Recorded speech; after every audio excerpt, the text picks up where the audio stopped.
Yo ahí voy a tener el chat abierto por si hay consultas.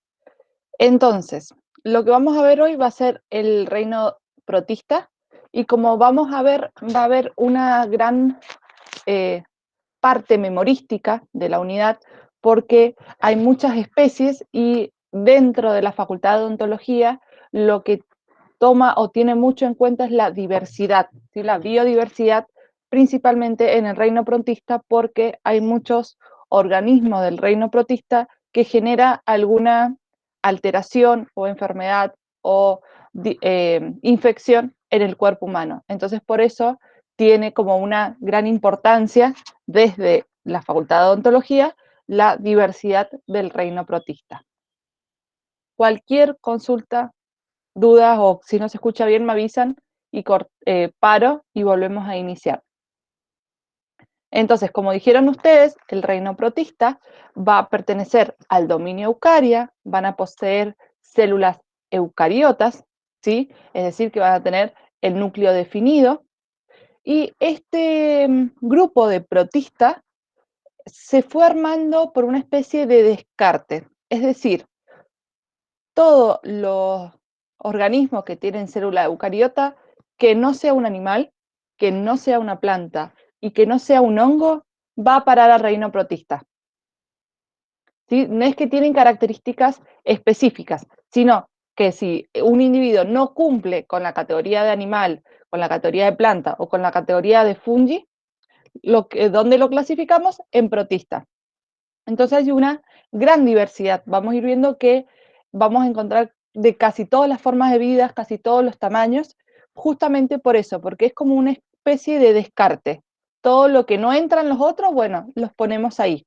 Por eso los vamos a denominar que son un grupo no monofilético, porque no tienen, los monofiléticos eran aquel que teníamos el ancestro y todos sus descendientes.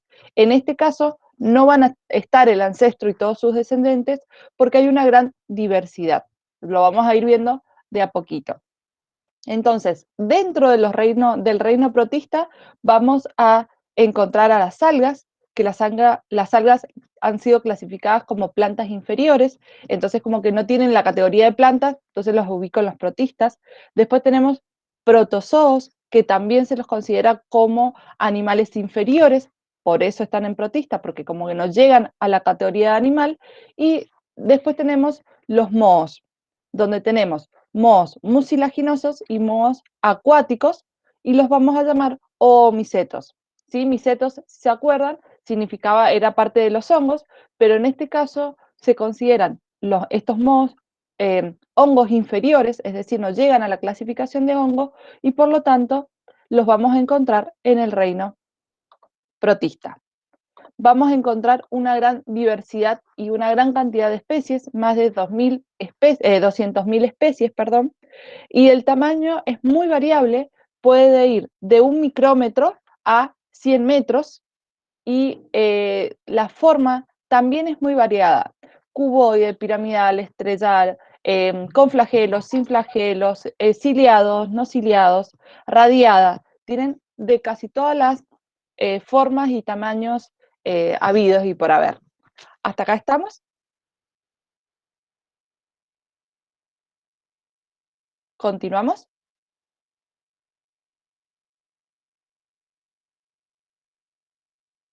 Sí, perfecto. Entonces, ¿qué es lo que sí tienen en común?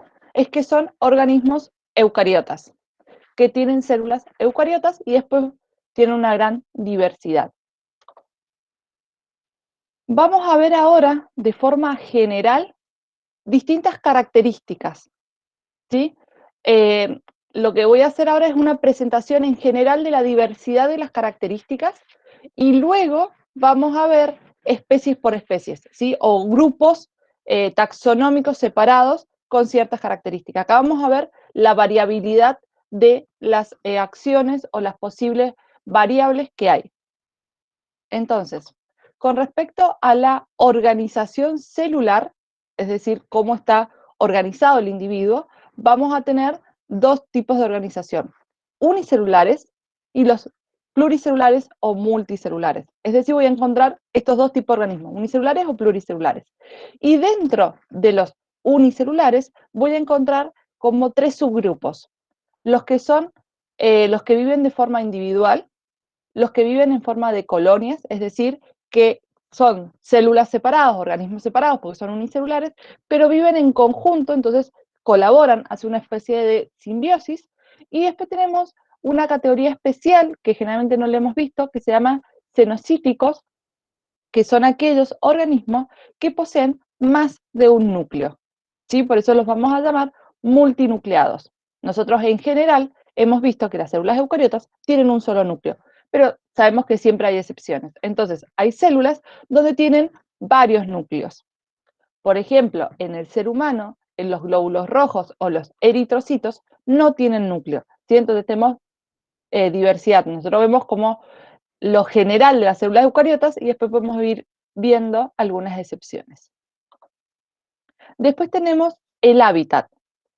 Con respecto al hábitat también vamos a tener una gran diversidad, vamos a tener organismos simbiontes, es decir, que conviven con otro tipo de organismo de manera mutua y que sin el otro no pueden vivir.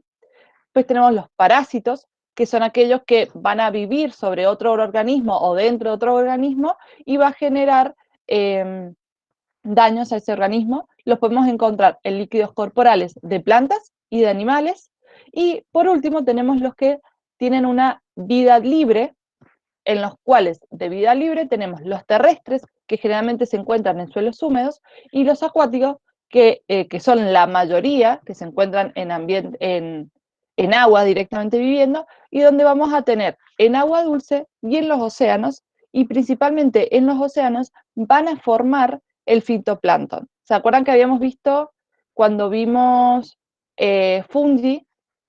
Sí, cuando vimos fungi que formaban parte, los líquenes, o formaban parte, no, perdón, cuando vimos bacterias, el dominio de bacterias, vimos que podían formar parte del fitoplancton, que eran un conjunto de microorganismos. Entonces, además de bacterias, tenemos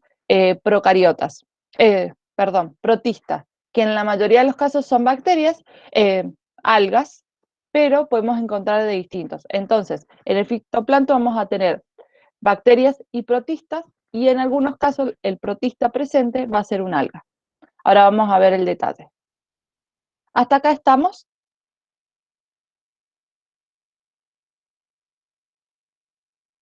¿Continuamos?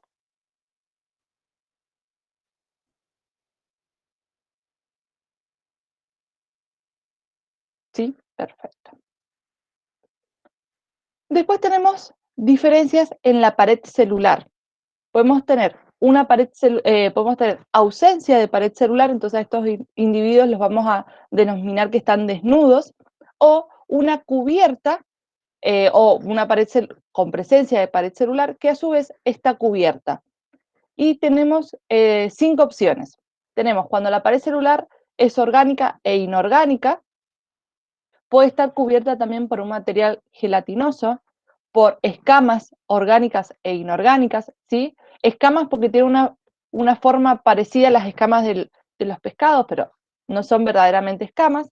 Las lórigas, que no tienen la misma forma que el protozoo, sino que es una estructura externa, pero que varía con la forma del individuo en el que está presente, y esta estructura puede ser tanto de materiales orgánicos como inorgánicos. Y por último, las tecas, que estas se van a ajustar al protozoo y pueden ser orgánicas e inorgánicas. Estas tecas serían como un poco más rígidas y le va a dar una mayor protección a estos individuos. Ahora, más adelante ya vamos a ir viendo ejemplos de cada uno.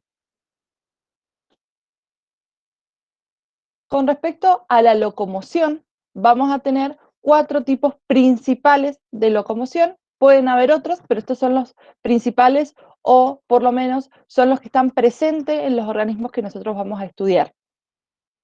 Entonces tenemos un movimiento ameboide, flexión de células, ameboide como una ameba, ¿sí? Se va como desplazando, moviendo sus fluidos, y esto le permite arrastrarse o nadar. La flexión de células es cuando se produce como una estrangulación de la célula, y Estrangulación o movimiento del fluido hacia un extremo de la célula permite que se desplace el organismo, ondulación por cilios y ondulación por flagelos. ¿Estamos hasta acá?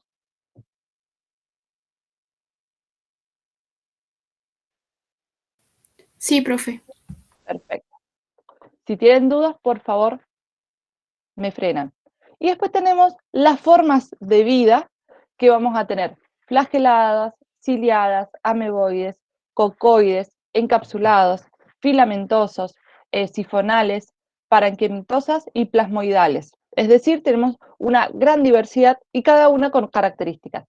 Flageladas, que poseen flagelos; ciliados, con cilios; ameboides, que tienen formas de ameba, como media forma no definida; cocoides, si se acuerdan de las bacterias coco eran las que eran como unas esferas encapsuladas, es decir, que van a estar protegidas por otros tejidos; filamentosos, que tienen forma de filamento; sifonales, que tienen estructuras especializadas para la respiración, para la eliminación de desechos o para la alimentación a través de sifones; parenquimatosas, van a tener un tejido similar a lo que es un tejido vegetal; y plasmoidales es que van a aparecer o tienen una gran proporción de plasma, entonces se van a mover dependiendo de las características o de dónde se encuentran. Después tenemos los ciclos de vidas, ¿sí? Pueden ser simples, que van a ser la mayoría, es decir, que van a tener un solo ciclo de vida: reproducción asexual. No tienen otra forma de reproducirse. Y después tenemos otro grupo que es más pequeño, donde se encuentran las alternancias de generaciones, que esto los vimos tanto en hongos como en plantae. ¿Qué quiere decir? Que dependiendo de la situación ambiental o de la situación del individuo, va a elegir reproducirse de manera sexual o asexual, o va a ir, como la palabra le dice, alternando una reproducción asexual, una reproducción sexual. De esta manera se asegura la supervivencia, asegura la descendencia, y también, al tener la posibilidad de reproducirse de forma sexual, asegura una variabilidad genética que le puede dar resistencia en el futuro a la descendencia. Con respecto al tipo de alimentación, nosotros sabemos que tenemos organismos autótrofos, heterótrofos, como hemos visto en los distintos grupos, pero siempre hemos visto que los individuos o son heterótrofos o son autótrofos. En este caso, vamos a tener tres clasificaciones: autótrofos, es decir, que no van a necesitar otro organismo para alimentarse; heterótrofos, que sí van a necesitar otro organismo para alimentarse; o tenemos los mixótrofos. Mixo va a ser de mezcla, es decir, organismos que tienen la capacidad de alimentarse de forma autotrófica y de forma heterotrófica. Entonces, los heterótrofos van a tener a su vez distinta diversidad.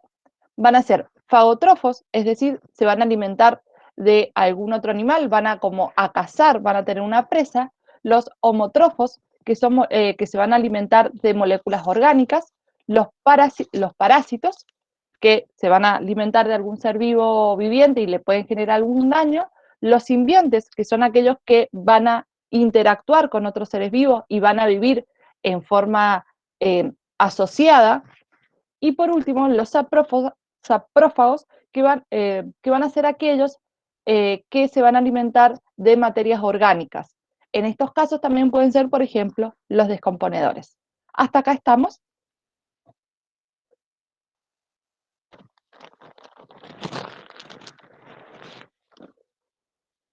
¿Seguimos?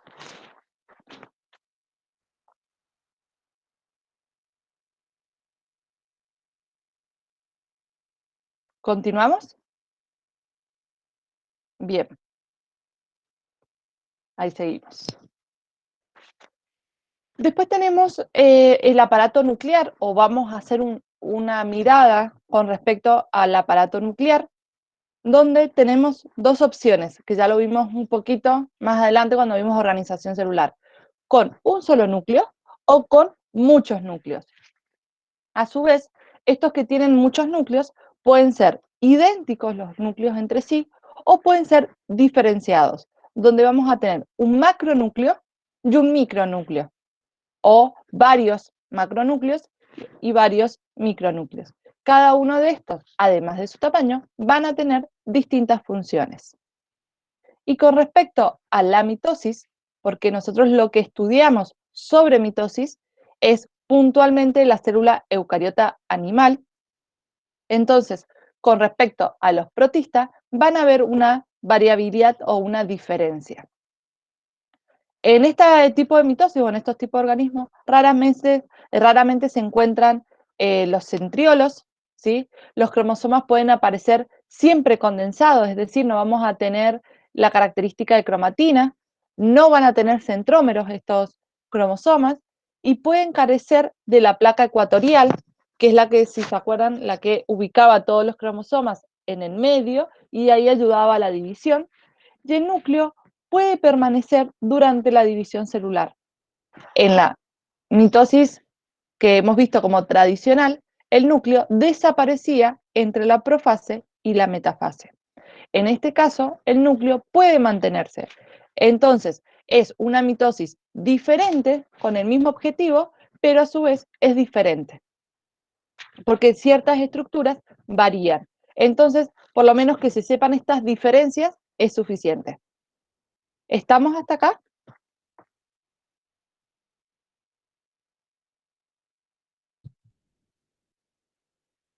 Estas son todas las características en general que tienen los seres vivos de los protistas y ahora vamos a ver por grupos. Pero quiero saber si hay alguna duda hasta acá que les haya quedado medio raro, que necesita que volvamos a ver.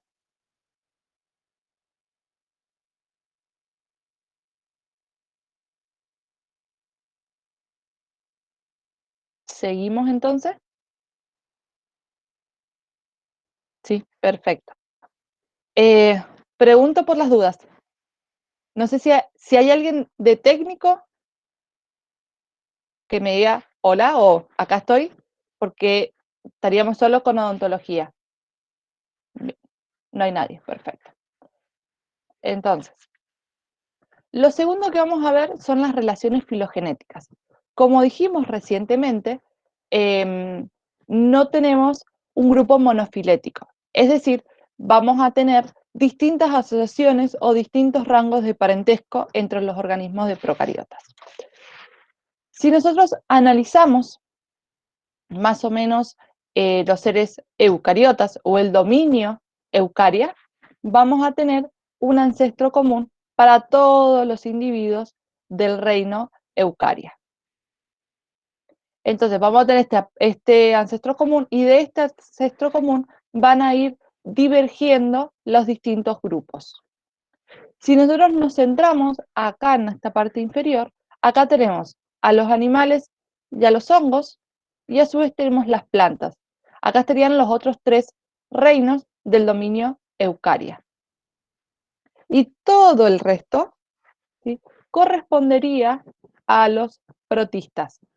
Acá en esta parte tenemos a ciertas algas, algunas algas, y en las partes superiores ya tenemos al resto de los protistas. Acá, si vemos, las algas verdes están relacionadas o son las más cercanas al resto de los otros reinos, principalmente al reino de las plantas. Un segundo. Ahí estamos. Ahora sí. Entonces, como para ver, tenemos una gran diversidad. Para que esto fuera un grupo monofilético, incluyendo a su ancestro común, todos estos deberían ser protistas. Pero como sabemos, estos tres grandes grupos o tres reinos no son protistas, por lo tanto, no podemos considerarlo como un grupo monofilético, sino que vamos a tener distintas diversidades. Esta imagen lo tienen ustedes en sus apuntes porque es más o menos, no es más o menos, es la bibliografía que utiliza la Facultad de Odontología con respecto a la clasificación de los seres vivos pertenecientes al grupo de los protistas. Con respecto a la clasificación de los protistas, como son tan diversos, los podemos clasificar de muchas maneras, ¿sí? Con una gran diversidad. Nosotros nos vamos a orientar, por supuesto, a la clasificación que utiliza la Facultad de Odontología. Por eso es importante que ustedes estudien de su cuadernillo y de sus apuntes, porque esto está eh, bien estudiado, bien analizado, dependiendo de la Facultad de Odontología. Porque si se ponen a leer protista de otros documentos, van a encontrar que hay una gran diversidad y distintas formas de clasificar. Por eso nos hemos separado de técnicos, porque la Facultad de Odontología, esta unidad la ve de forma diferente. Por eso esto es muy puntual de su materia. Les aviso por las dudas si están estudiando a la par o en grupo con alguna persona de medicina o de técnicos, que van a encontrar diferencias en esta unidad. Por eso hemos hecho la separación. Entonces, la clasificación del reino protista, según la Facultad de Odontología, toma dos parámetros como ejes. Toma el parámetro de organización celular, es decir, si eran unicelulares o pluricelulares, y luego toma la característica de nutrición. Esas son las dos características que utiliza para clasificar a los seres vivos del reino protista. Con esa característica hace 4 grandes grupos dentro de los protistas. Hace los autótrofos fotosintéticos, los autótrofos y heterótrofos, eran esos organismos que tenían la capacidad de hacer ambos tipos de nutrición, heterótrofos multinucleados o multicelulares, y por último la categoría de heterótrofos unicelulares. Entonces, tienen esos grandes grupos y dentro de cada uno de esos grupos hay una subdivisión. ¿Se entendió estas 4 categorías?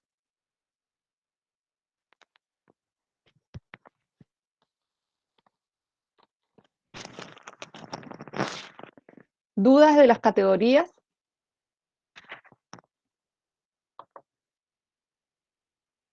¿Continuamos entonces?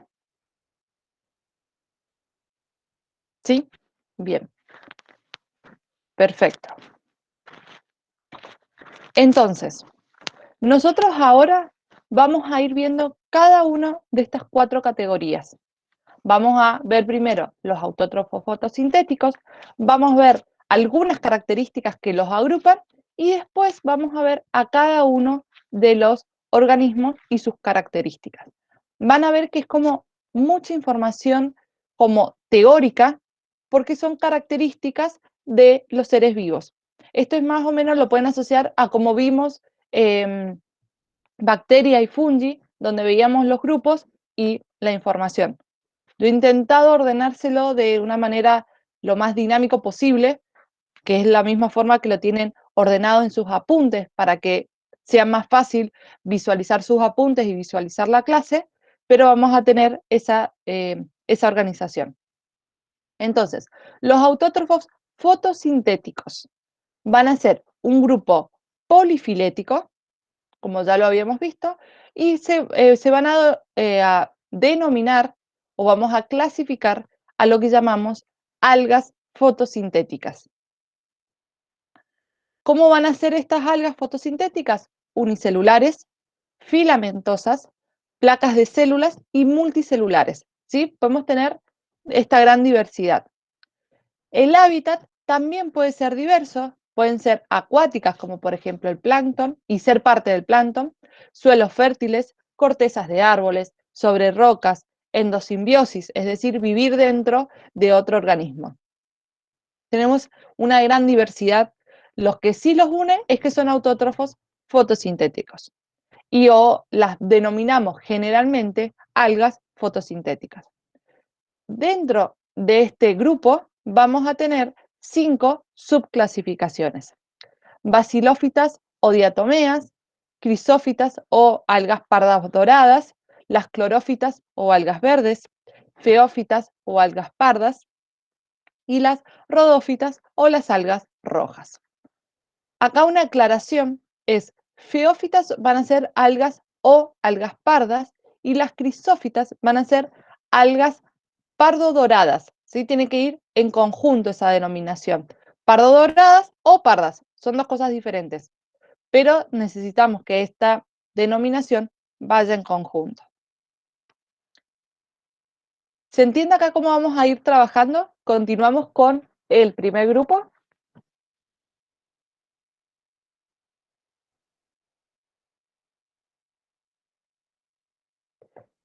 Yo he seguido el mismo orden que tienen ustedes en sus apuntes, así que si tienen sus apuntes ahí, lo pueden ir viendo y analizando.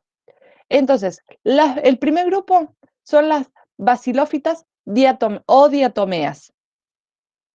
¿Sí? Diatomeas, di viene de dos, entonces si ustedes observan, parecen como que están segmentadas en dos partes. En este paso también. Entonces, van a ser algas unicelulares. Todas las diatomeas son algas unicelulares.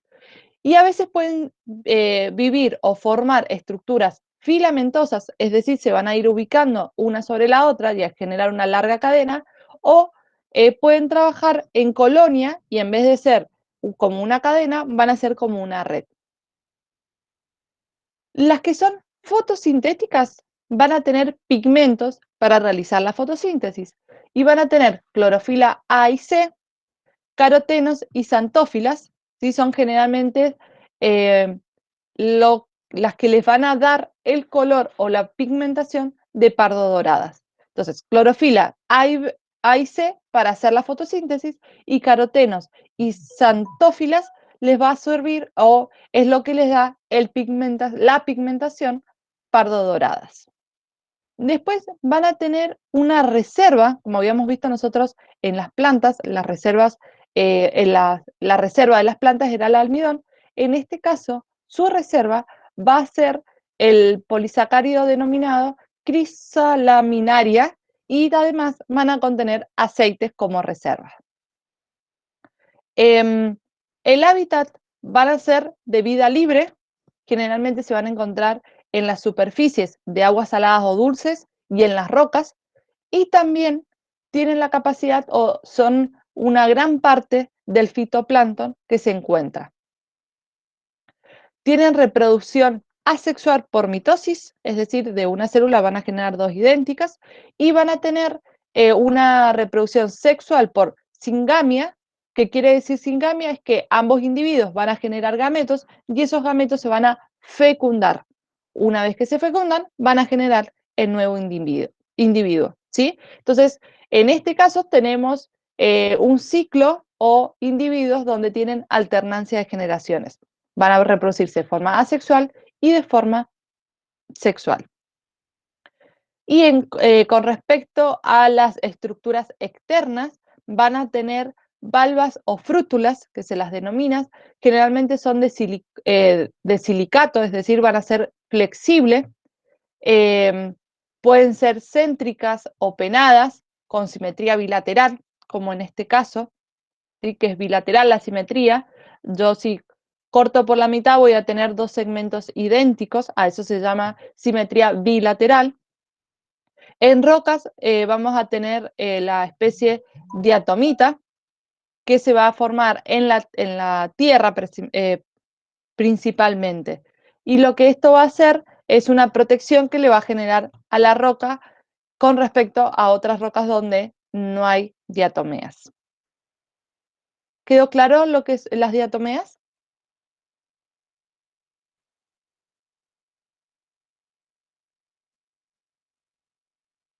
¿Consultas?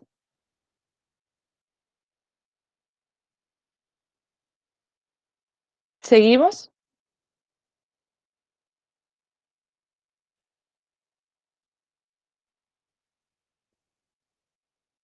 Bien, Ludmi. ¿Qué es lo que necesitas que explique? ¿Todo de vuelta o alguna parte en particular?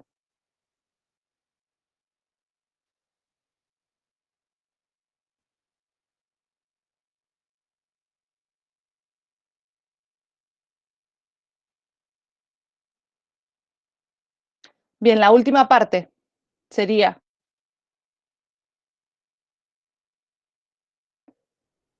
Muy bien. Entonces, hasta acá vimos características generales. En la última sección son características externas, ¿sí? Cómo yo las voy a ver o qué segmentos tenían. Dice, si se acuerdan, teníamos en esta parte, locomoción, en pared celular teníamos una gran diversidad, que algunas podían estar desnudas, otros tenían material gelatinoso, escamas orgánicas, tecas orgánicas e inorgánicas. Entonces, con respecto a esto, es la última característica.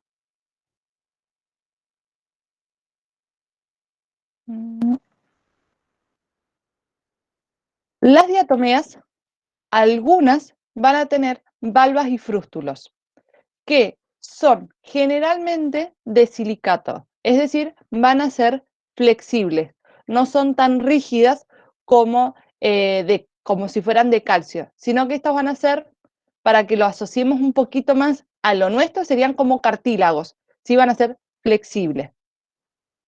Y estos silicatos se pueden encontrar en el interior de la célula, y les van a dar dos formas, por así decirlo.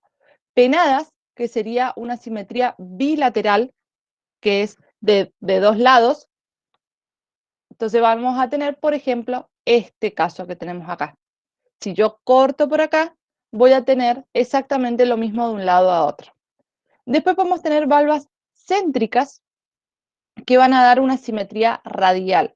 ¿Qué quiere decir una simetría radial? Que van a ser como esféricas y puedo cortarlo como por radios.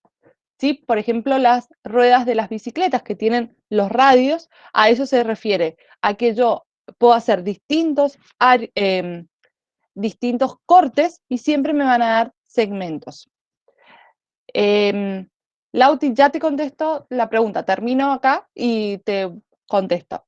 Y después tenemos aquellas que pueden vivir sobre las tierras, sobre lo húmedo, no en el mar o en aguas dulces, que van a ser que van a vivir sobre piedras o sobre rocas, mejor dicho.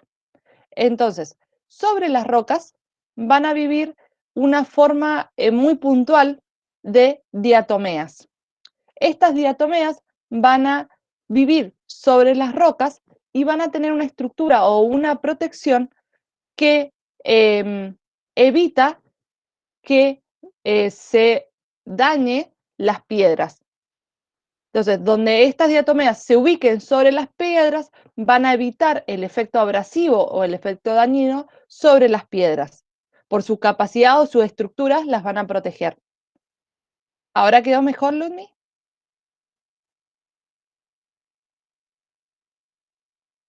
Bien, perfecto. Y Lauti pregunta, ¿tienen el mismo color pardo dorado que las crisófitas?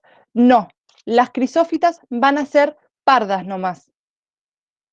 Estas van a tender un poquito más a lo dorado.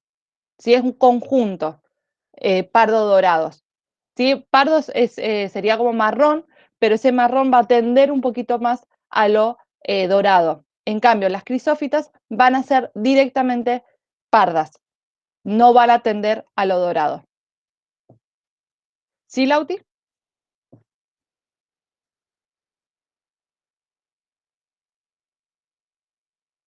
Perfecto. ¿Alguna otra duda más? ¿O continuamos?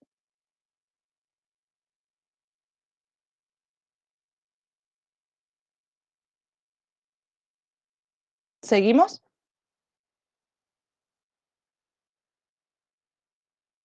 Bien. Las crisófitas, esperen acá que me parece que me confundí, que era justamente lo que preguntaba Lauti. Mm, mm, mm, mm. Un segundo. Claro.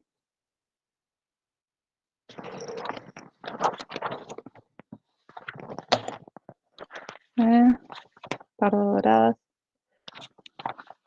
Sí, acá, perdón, Lauti, me confundí con las algas pardas, que son las feófitas.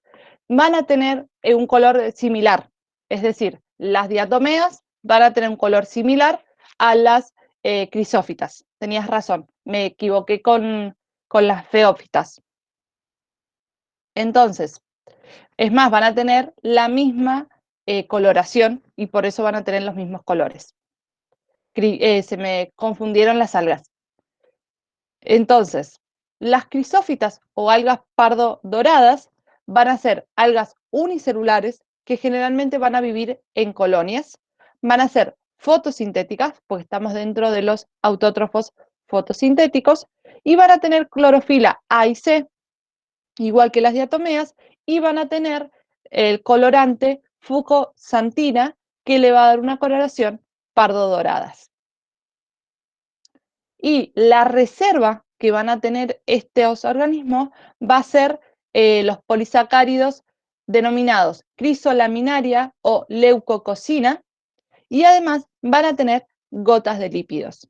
Entonces, las diatomeas y las crisófitas van a tener el mismo color, pero las podemos diferenciar a través de su reserva, porque el anterior o las diatomeas reservaban crisolaminarias y aceites, y las crisófitas van a conservar crisolaminarias o leucocina, y en vez de aceites van a reservar gotas de lípidos. Entonces ahí tenemos esa diferenciación entre un grupo y el otro.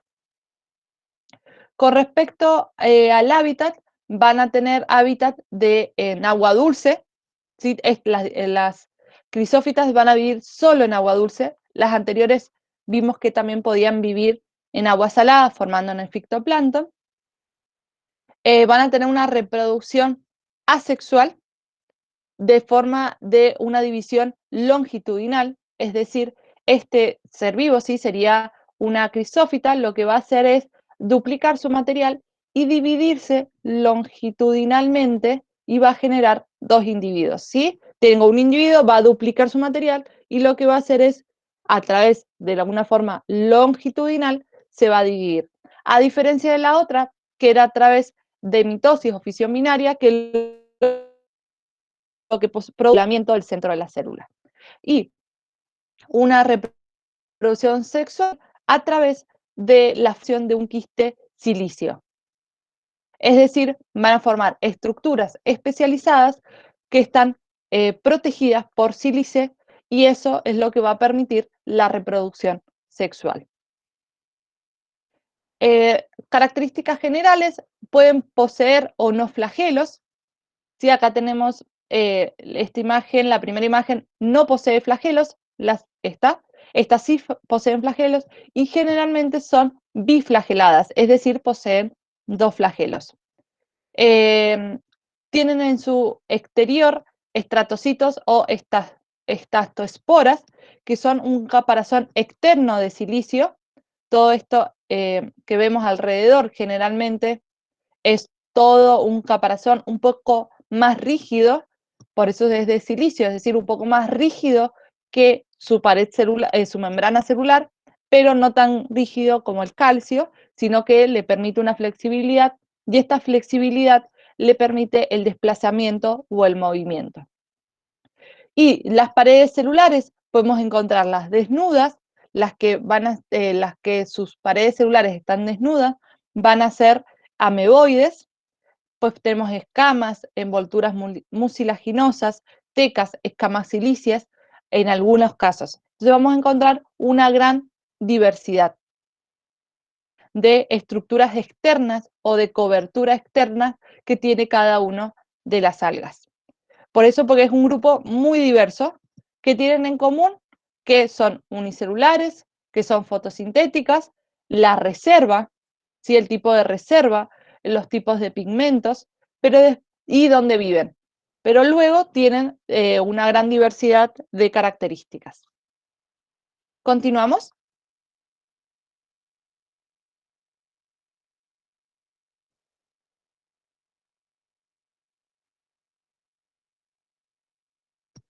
¿Seguimos?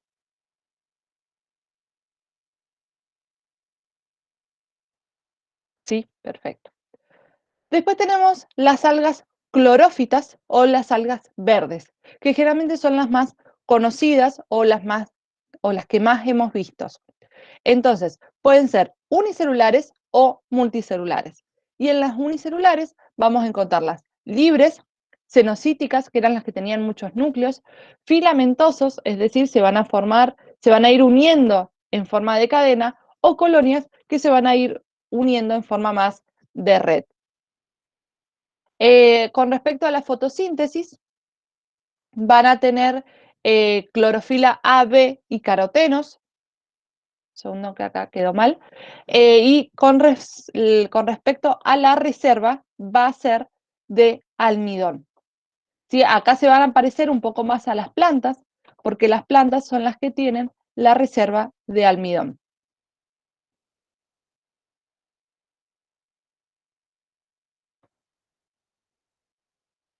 Y con respecto al hábitat, van a ser de vida libre. Las que son de vida libre se van a encontrar en zonas acuáticas, dulces o saladas, en troncos de árbol, suelos nevados, porque tienen esta capacidad. Y la otra opción es que sean simbiontes, es decir, que están asociados a invertebrados o a líquenes.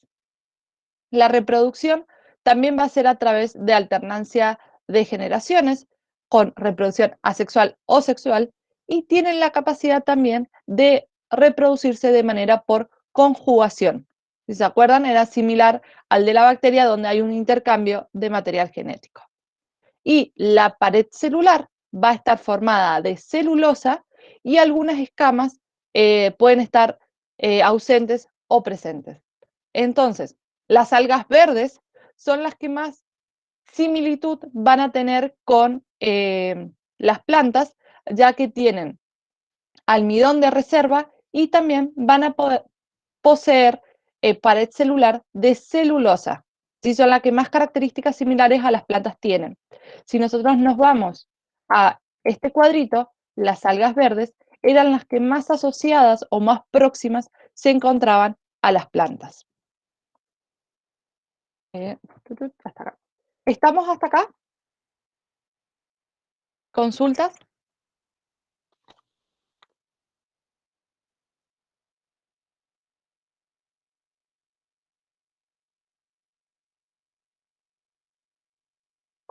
¿Seguimos?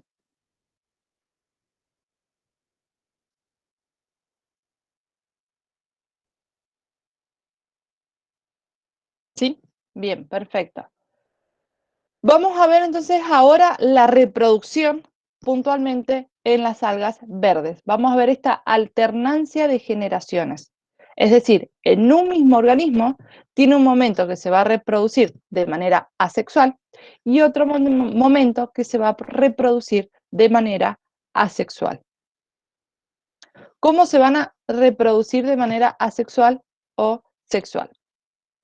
Vamos a iniciar primero con este círculo. No, vamos a iniciar acá. Así es, esta es más fácil y después vamos a los otros. En esta parte, ¿sí? El primero, que es la lechuga de mar, estas imágenes que yo les estaba mostrando están en sus cuadernillos porque son las imágenes presentes en el libro de Curtis.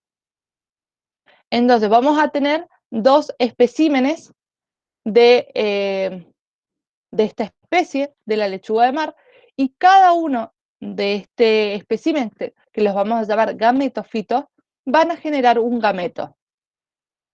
Si en este caso no hablamos de gameto positivo, de gameto femenino negativo, sino que hablamos, no hablamos de gameto femenino masculino, sino que hablamos de gametos positivos y de gametos negativos. Una vez que se unen, ¿sí? Son haploides, son N, una vez que se unen, van a formar un cigoto o un individuo diploide. Este organismo diploide va a tener la capacidad de formar gametos nuevamente. Pero en este caso, en vez de formarse gameto y unirse a otro gameto, van a formar esporas que tienen la capacidad de reproducirse o de crecer hasta el estado adulto de forma haploide. ¿Sí? Tenemos un individuo que es haploide, genera gametos, hay una unión de gametos, esto sería la parte sexual. de la reproducción y luego este organismo que es diploide tiene la capacidad de formar esporas que en las haploides, que en condiciones adecuadas van a crecer y formar un nuevo individuo. Entonces, esta segunda parte es una reproducción asexual.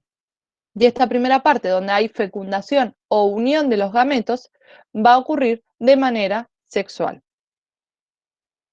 ¿Qué es lo que pasa con la otra especie que tenemos acá, que es la de la clamidomonas, que también es un alga como muy conocida? Acá vemos lo que decíamos como una de las características, el biflagelar, es decir, con dos flagelos.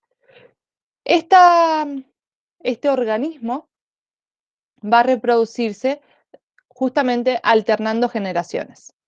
Vamos a partir de esta parte de acá que tenemos haploide, diploide. Este organismo es diploide, va a dividirse por meiosis y va a generar gametos. Estos gametos van a ser haploides. Entonces, uno de estos gametos, o todos en su caso, va a vivir de forma haploide hasta que encuentre otro organismo haploide y se van a fecundar.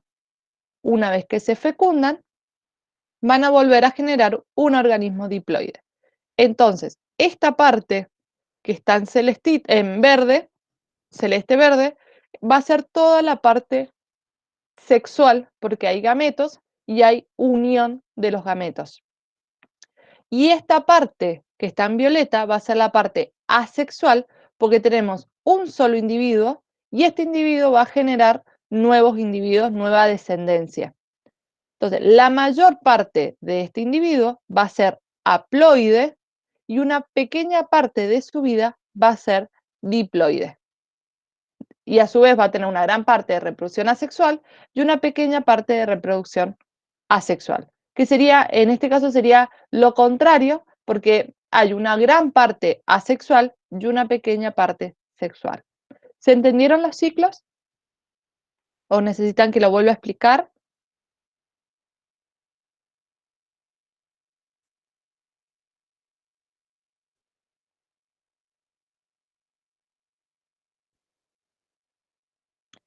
Vuelvo a rehacer la pregunta. ¿Se entendieron?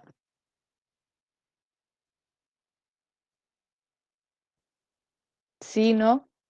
Sí, sí, sí. Bien. ¿Les quedó alguna duda de esto?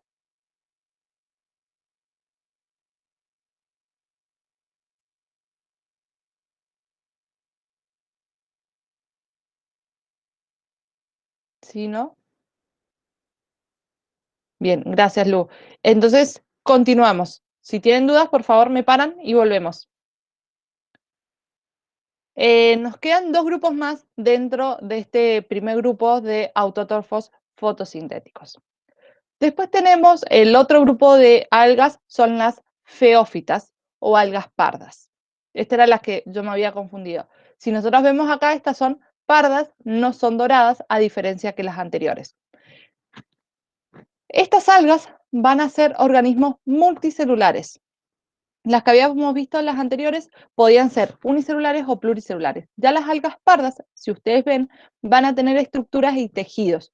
Todo esto es una alga, entonces son multicelulares. Van a tener pigmentos para la fotosíntesis, la clorofila A y C, al igual que todas las que hemos visto, y para la coloración van a tener fucosantina. Con respecto a las reservas, van a tener crisolaminaria, que ya lo vimos en las anteriores, manitol, que es una propia de las feófitas, y algunas veces tienen la capacidad de reservar aceites. ¿Sí? Algunas veces ciertas especies o algunas veces ciertos individuos. Generalmente viven en aguas, en medios acuáticos y son marinas de aguas templadas. Es decir, no viven en aguas muy frías ni muy cálidas, sino que en algo templado y siempre en aguas marinas. Tienen una reproducción sexual a través de alteraciones de generaciones muy similar a estos ciclos. La pared celular va a tener celulosa, igual que las plantas, igual que las algas verdes, y van a tener además alginina, que se utiliza o el hombre lo utiliza como gelidificante. ¿Sí? A veces se dice gelatina de algas o gelatina vegana, es que provienen de las algas. Tienen esa capacidad de ser gelatificante, entonces el ser humano la utiliza de forma comercial. ¿Seguimos?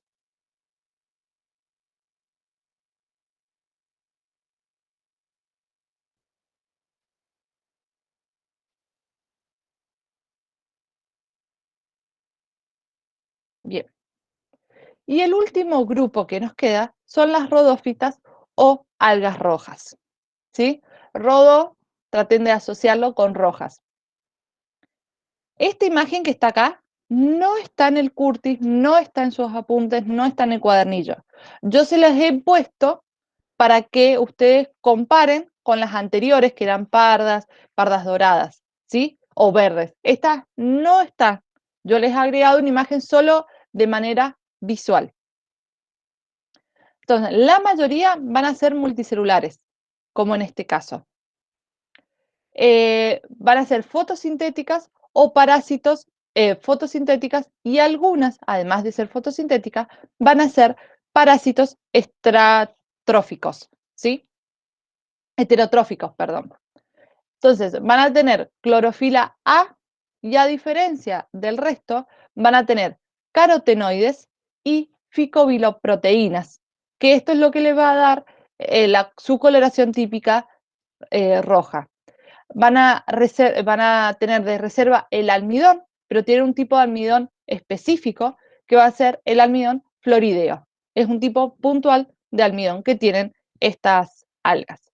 Generalmente la vamos a encontrar o tienen vidas en aguas marinas, tienen reproducción asexual y sexual con alternancia de generaciones, muy similares a las algas verdes. Las características puntuales de estas es que van a tener un pit connection.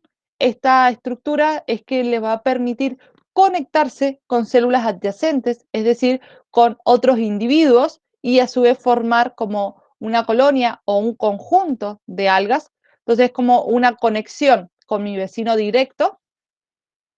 Van a tener una mitosis cerrada, es decir, típica, pero va a tener ausencia de centriolos, a diferencia con las de animal, que es la que hemos visto nosotros. Su pared celular va a tener dos tipos de pared celular: una pared celular interna de celulosa, que es flexible, y después va a tener una externa de polisacáridos mucilaginosos, que esta también le va a dar una flexibilidad, y en esta mucilaginosa se va a encontrar el agar, que el agar, desde el punto de vista humano, es comercial porque también se utiliza como gelatina o cultivo gelatificante para hacer cultivos de bacterias, cultivos de hongos, ¿sí? Generalmente se utiliza el agar, y también van a tener en sus estructuras carbonato de calcio. Este carbonato de calcio lo que le va a dar es una mayor resistencia, porque la celulosa y la mucilaginosos son flexibles. En cambio, el carbonato de calcio le va a dar una mayor estructura, una mayor firmeza, como por así decirlo, muy por arriba, sería como compararlo con huesos. Entonces le da una mayor resistencia a los golpes de cualquier organismo, de peces o de algún depredador. Le va a dar una mayor resistencia a estas estructuras. ¿Sí? ¿Alguna duda más? ¿O hasta acá se entendió?